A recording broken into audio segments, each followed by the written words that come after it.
चंदन नाम है उसका, लेकिन अब कोई उसे इस नाम से नहीं पुकारता। लोगों के लिए वो एक लंगड़ा भिखारी है, जिसका चेहरा जले हुए होने के कारण बहुत ही भयानक दिखता है और जो मॉल के बाहर भीख मांगता है। 1-2 रुपए दे दो साहब, भगवान के नाम पर दे दो। हटो हटो, दूर हटो। चंदन के कटोरे में कोई कुछ पैसे डालता तो कोई उसे देखकर नाक भौं सिकोड़कर आगे निकल जाता, तो कोई उसे दुत्कार देता। कहते हैं जीवन बहुत बड़ा जादूगर है, अगले पल में ये कौन सा जादू दिखाकर आपको चकित कर देगा ये किसी को नहीं पता। चंदन के जीवन में भी ऐसा ही कुछ घटा था। आज से 1.5 साल पहले वो बिल्कुल भला चंगा था।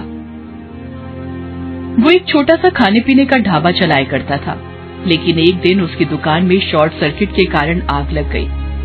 वो बेचारा उस समय दुकान के अंदर ही था। बचाओ बचाओ, दुकान में आग लग गई है, मैं अंदर फंस गया हूँ। आग तो बुझी, लेकिन सब कुछ खाक करके चंदन का सारा सामान जलकर राख हो चुका था। उसका चेहरा और एक पैर बुरी तरह जल गया था। लोगों ने उसे अस्पताल पहुंचाया। उसकी जान तो बच गई, लेकिन उसका एक पैर खो गया। उसके चेहरे पर जलने के कई निशान बन गए। उसके दोस्तों रिश्तेदारों सबने उसका साथ छोड़ दिया। सिर्फ उसकी बूढ़ी माँ ही उसके साथ इस विपत्ति की घड़ी में थी। कई महीने इलाज में लग गए, सारी जमा पूंजी खत्म हो गई। जब अस्पताल से बाहर आया तो सब कुछ बदल गया था, लेकिन पेट तो भरना ही था, अपना भी और अपनी बीमार माँ का भी। उसने बहुत जगह काम मांगने की कोशिश की, लेकिन कोई भी उसे काम देने को तैयार नहीं हुआ। मजबूरी में वो भीख मांगने लगा। एक बार की बात है, जब वो भीख मांगकर अपनी टूटी फूटी झोपड़ी में पहुंचा तो देखा कि उसकी माँ लगातार खांसे जा रही है। खांसते खांसते उनके मुंह से खून भी निकल गया। अम्मा, अम्मा, ये खून कैसे निकल गया? पता नहीं बेटा, ये खांसी तो जा ही नहीं रही है। रुक माँ, मैं खांसी की दवा लेकर आता हूँ। अरे छोड़ ना बेटा, कोई फायदा नहीं दवा का। लगता है अब मैं ज्यादा दिन नहीं बचूंगी। ऐसा मत बोल माँ, तू ही तो जीने की हिम्मत है, तेरे बिना तो सब खत्म हो जाएगा माँ। माँ के मना करने के बावजूद भी चंदन दवा लेने निकल गया। वो एक दवा की दुकान पर गया। अपनी दुकान पर एक भिखारी को घुसते हुए देखकर दुकानदार ने उसे हड़का दिया। अरे अरे अरे, यहाँ कहाँ घुसे चले आ रहे हो? ये कोई भीख मांगने की जगह है, चलो भागो यहाँ से। भैया, मैं भीख मांगने नहीं आया हूँ, मुझे दवा लेनी है। भैया, मेरी माँ को बहुत खांसी हो रही है, आज तो खांसते खांसते खून भी निकल आ रहा है। अरे तब तो उन्हें अस्पताल ले जाओ, ये तो कोई गंभीर बीमारी है। भैया, कल मैं उन्हें पास के सरकारी अस्पताल ले जाऊंगा, अभी कोई भी खांसी की दवा दे दीजिए ना। कौन सी दवा दे दूं जिससे मेरी माँ की खांसी ठीक हो जाए? भैया, दुकानदार ने चंदन की जिद पर एक दवा बोतल निकाल कर दे दी। ये लो, 50 रुपए दो। 50 रुपए? चंदन ने जेब में हाथ डाला और पैसों को एक एक करके गिनने लगा, लेकिन वो 15 रुपए ही थे। भैया, मेरे पास तो 15 रुपए ही है, अभी मुझे ये दवा दे दो ना, बाकी के पैसे मैं कल दे दूंगा। क्यों, कल तेरी लॉटरी लग जाएगी क्या बे भिखारी? चल चल, बहुत देखे तेरे जैसे। मैं यहाँ धंधा करने बैठा हूँ, मुफ्त में दवा बांटने के लिए नहीं बैठा। पहले पैसा लाओ फिर दवा ले जाओ।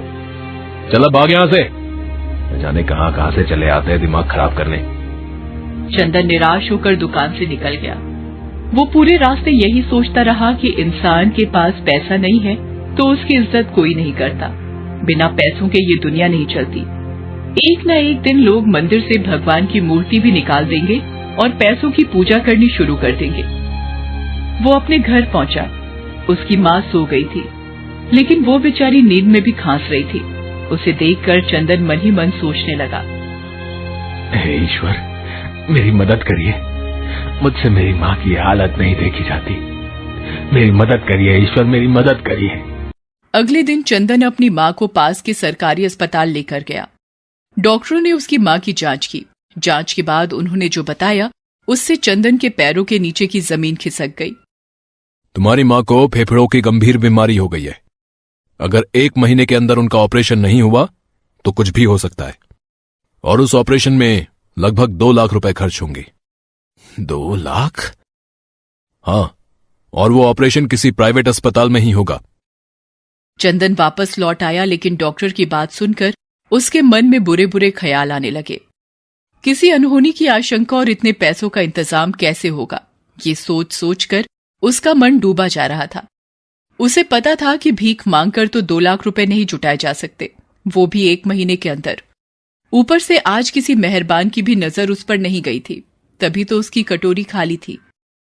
तभी उसकी नजर सामने से आ रही एक बहुत ही सुंदर सी लड़की, जिसका नाम शिवांगिनी था, उस पर गई। उसे देखते ही चंदन ने अपना हाथ फैला दिया। भगवान के नाम पर कुछ दे दीजिए मैम साहब, इस गरीब की दुआ लगेगी। तभी उस लड़की ने 500 का नोट निकालकर उसके कटोरे में डाल दिया। अपने कटोरे में पहली बार इतने बड़े नोट को देखकर उसकी आंखें भर आई और उसके मुंह से निकला, भगवान आपकी सारी मुरादें पूरी करे। शिवांगिनी ने उसे मुस्कुरा कर देखा। तभी एक लंबी सी कार उसके पास आकर रुकी। शिवांगिनी उसमें बैठकर निकल गई। उसके जाने के बाद चंदन फिर से 500 के उस नोट को उठाकर देख रहा था कि तभी उसकी नजर अपने कटोरे में पड़ी एक अंगूठी पर गई। अरे, ये अंगूठी कहां से आ गई? दिखने में तो काफी महंगी लग रही है, डायमंड की है शायद, लेकिन ये कहां से आई? हे भगवान, कहीं कहीं अंगूठी उस मेम साहब की तो नहीं है जिसने अभी अभी 500 रुपए मुझे दिए? क्या करूं? कहीं ईश्वर ने ये अंगूठी मेरी मदद के लिए तो नहीं भेजती? इसे बेचकर क्या पता मां के इलाज का खर्चा निकल आए। हाँ, मैं इसे बेच देता हूं, यही ठीक रहेगा। ये सोचकर चंदन एक सुनार के पास उस अंगूठी को लेकर गया। सुनार ने बताया कि ये तो बहुत महंगी अंगूठी है, लगभग 2.5 लाख रुपए देने के लिए भी वो तैयार हो गया। अरे, इतने रुपयों में तो मां का इलाज हो जाएगा। वो ये सोच ही रहा था कि तभी उसकी अंतरात्मा ने उसे ऐसा करने से रोका। ये तो चोरी हुई ना चंदन। माना कि मां बहुत बीमार है, लेकिन इस तरह किसी की अंगूठी बेचकर मां का इलाज कराना क्या ठीक होगा? नहीं, ये अंगूठी मेरी नहीं है। मुझे उस मेम साहब को खोजकर ये अंगूठी देनी ही होगी। चंदन वहां से निकल आया और उस मेम साहब की तलाश शुरू कर दी। लेकिन इतने बड़े शहर में उन्हें ढूंढ पाना इतना आसान तो नहीं था। वो बेचारा हर दिन हर चेहरे में उस मेम साहब को ढूंढने की कोशिश करता, लेकिन वो नहीं मिली। इस बात को 10 दिन बीत गए। एक तो मां के इलाज की फिक्र, दूसरे मेम साहब की तलाश। यही सोच सोचकर चंदन कई रातों से सोया नहीं था। लेकिन 11वें दिन उसकी नजर उस मेम साहब पर पड़ गई। वो अपनी गाड़ी में बैठकर उसके सामने से निकल रही थी। चंदन अपनी जगह से उठा और लंगड़ाता लंगड़ाता उनका पीछा करने लगा। कुछ ही दूरी पर वो कार एक बड़े से अस्पताल के बाहर रुकी और वो उस अस्पताल में दाखिल हो गई। चंदन भी अस्पताल के अंदर गया और मेम साहब को आवाज देने लगा। मेम साहब। शिवांगिनी ने उसे पलट कर देखा। अरे, तुम्हें तो मैंने कहीं देखा है। मेम साहब, मैं मॉल के बाहर भीख मांगता हूं। 10 दिन पहले आपने मुझे 500 रुपए दिए थे। हाँ, याद आया। पिछले 10 दिनों से मैं आपको ढूंढ रहा हूं। आपकी एक चीज मेरे पास है। ये कहकर चंदन ने वो अंगूठी शिवांगिनी को दे दी। शिवांगिनी उसे देखकर चौंक गई। ओह माय गॉड, इस अंगूठी को ढूंढ ढूंढ कर मैं परेशान हो गई थी। तुम्हें पता है, ये मेरी स्वर्गवासी मां की अंगूठी है। उन्होंने अपनी मृत्यु के पहले ये अंगूठी मुझे दी थी। ये मेरे दिल के बहुत ही करीब है। ये तो मुझे नहीं पता मेम साहब, लेकिन इतना पता है कि यह आपकी अमानत है और इसे आपको सौंपना है। ये कहकर चंदन वहां से जाने लगा। तब शिवांगिनी ने उसे रोका। तुम्हें पता है, मैंने तो इस अंगूठी के मिलने की आस ही छोड़ दी थी, लेकिन देखो, ये फिर से मेरी उंगली में है। काश सबकी किस्मत ऐसी ही हो, किसी से किसी की प्यारी चीज कभी ना खोए, और अगर खो जाए तो कोई तुम्हारे जैसा उसे वापस कर जाए। उसकी बात सुनकर चंदन फूट फूट कर रोने लगा। तब शिवांगिनी ने उसके रोने का कारण पूछा। तब चंदन ने उसे अपनी कहानी शुरू से अंत तक बताई। चंदन, तुमने मेरी मां की निशानी मुझे वापस दिलाई। तुम्हारी माँ को मैं कुछ नहीं होने दूंगी। इसी अस्पताल में उनका इलाज होगा और मैं करूंगी उनका इलाज। डॉक्टर शिवांगिनी करेगी उनका इलाज। क्या क्या कहा? आप डॉक्टर हैं? हाँ, मैं इस अस्पताल में नौकरी करती हूँ। और हाँ, आज से तुम भीख नहीं मांगोगे। मैं तुम्हें यहाँ के मालिक से कहकर काम दिलवाऊंगी। तुम इस अस्पताल में अपनी कैंटीन शुरू करो। चंदन की माँ को ऑपरेशन सफलतापूर्वक हो गया। चंदन शिवांगिनी के अस्पताल में अपनी कैंटीन चलाने लगा। उसने जी तोड़ मेहनत की, अच्छी आमदनी शुरू हो गई। फिर उसने शहर के एक पुराने होटल को खरीदा। उसे भी उसने नया सा बनाकर काम शुरू किया। धीरे धीरे उस शहर में उसके 5 होटल हो गए। लेकिन वो रुका नहीं, क्योंकि उसका लक्ष्य तो कुछ और था। धीरे धीरे उसने और पैसे जमा किए और अपनी माँ के नाम पर एक चैरिटी अस्पताल बनवाया।